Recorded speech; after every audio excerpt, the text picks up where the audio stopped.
Olá amiguinhos do vlog do Zé aqui, hoje com a Nikon AFS DX Nikkor 35mm f1.8G, que é uma trollagem quase épica aqui do vlog do Zé, porque eu disse que ia fazer uma série de vlogs sobre o 35mm, e essa daqui é uma lente 35mm por definição, só que ela é feita para o DX da Nikon, que é o APS-C Crop, que transforma essa daqui na verdade numa lente de 52mm.5 com 44 graus de ângulo de visão, que não é mais o wide angle que eu tinha falado pra gente fotografar na rua.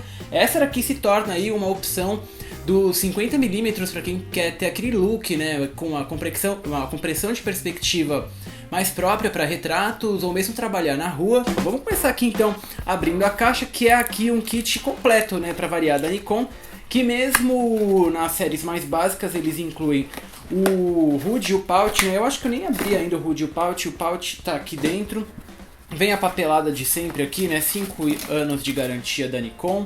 O manualzinho de instrução, que é uma lente relativamente simples de usar, não sei para que tem o manual.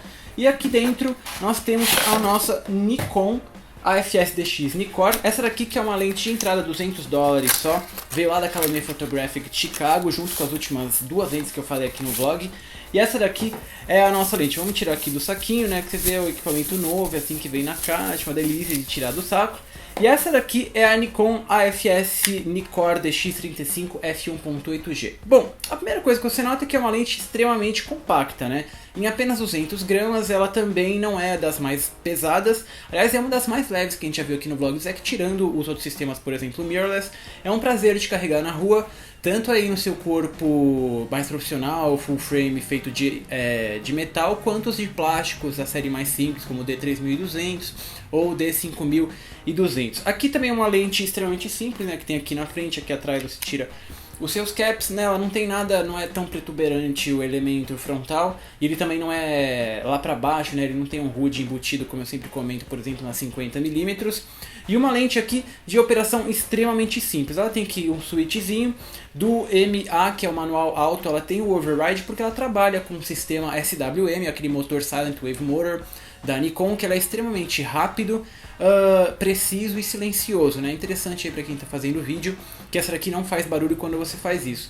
E ela tem o override, mesmo aqui no manual automático eu consigo mexer o anel aqui de foco manual, que ele não é dos melhores, né? Afinal de contas aqui é uma lente de entrada, ele é de plástico, você vê que ele tem um joguinho aqui, ele balança um pouquinho, e ele também não ele parece que dá um atrito, né, entre o motor, não é como o nosso SM, por exemplo, ou as versões mais caras da Nikon, que você tem, parece que é uma borracha com borracha, aqui parece que é plástico com plástico, ele faz até um ruído aqui, eu posso mostrar pra vocês, desse tipo de atrito. E gente, isso aqui é o design da lente, ela é muito bem construída para essa equivalência de preço. Vou montar aqui na Nikon D800Z, que é a única câmera que eu tenho da Nikon, né, e ela aceita as lentes DX, que é uma coisa aí que a Canon, por exemplo, não faz. Todas as lentes do F-mount Nikkor da Nikon funcionam em virtualmente todos os corpos desse fabricante.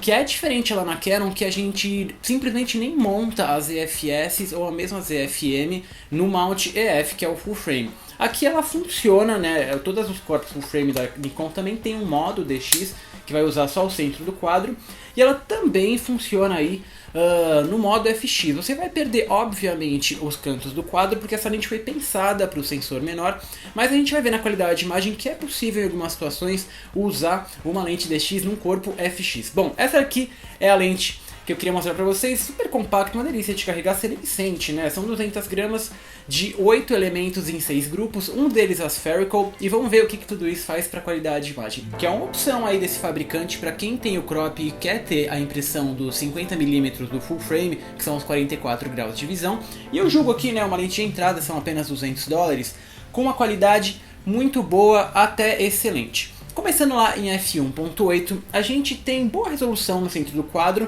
e péssima a ruim nas bordas, né? A gente tem de fato aqui uma ótica de apenas $200 e não é comparável às 35mm que a gente tem para full frame, que entregam aí nitidez pelo menos aceitável no quadro inteiro. Aqui a gente tem f1.8, boa resolução no centro do quadro e péssima a ruim nas bordas. Chromatic aberration do tipo purple fringing, por exemplo, que é quando a lente não consegue focar todos os comprimentos de onda de luz no mesmo plano focal, que indica aí também a presença do blooming, que é uma falta aí de nitidez, contraste e resolução, tudo isso em f1.8.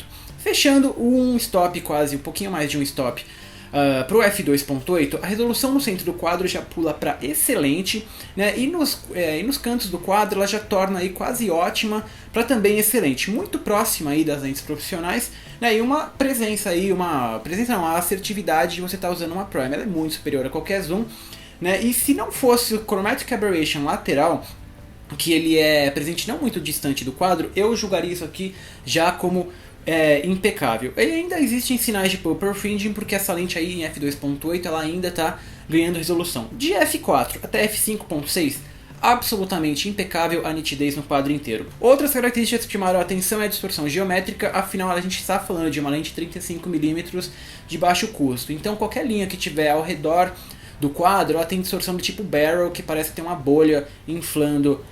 Aí que não é, de novo eu vou falar, é uma lente de $200, não tem como corrigir isso com esse preço. O mesmo para as cores nem sempre tão vivas quanto equipamentos um pouco maiores, que leva a gente para a pergunta para quem é essa lente. Bom, item básico para quem tem o APS-C, que é a distância de 50mm. É um prazer de fotografar na rua com desfoque a partir de f2.8.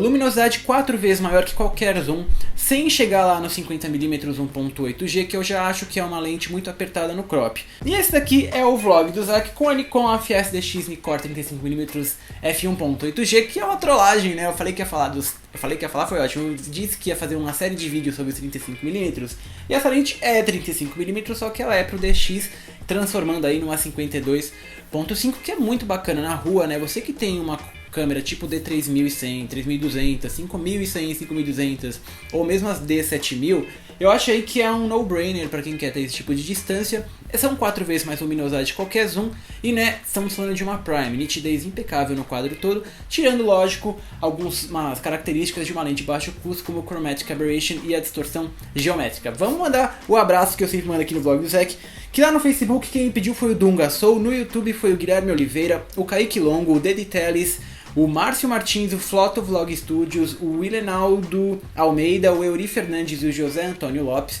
Esse é o Vlog do Zack, nós estamos com um canal no YouTube, com todos os vídeos que eu estou fazendo no line-up da Canon e da Nikon. Nós também estamos no Vimeo, que vocês podem ver um pouquinho de maior qualidade ali na compressão do vídeo. Nós também estamos sociáveis no Facebook, vocês podem mandar mensagem por lá. Eu vou respondendo aos poucos, quando eu vou viajar as mensagens vão atrasando, mas aguardem que eu sempre respondo. Nós estamos no Twitter, nós estamos no Instagram, no Flickr e no Tumblr, que vocês podem ver detalhes ampliados das fotos aqui do Vlog do Zack. Esse é o Vlog do Zack, quero mandar um abraço pra vocês, um beijo, até a próxima, e vai lá o Moed todos os dias.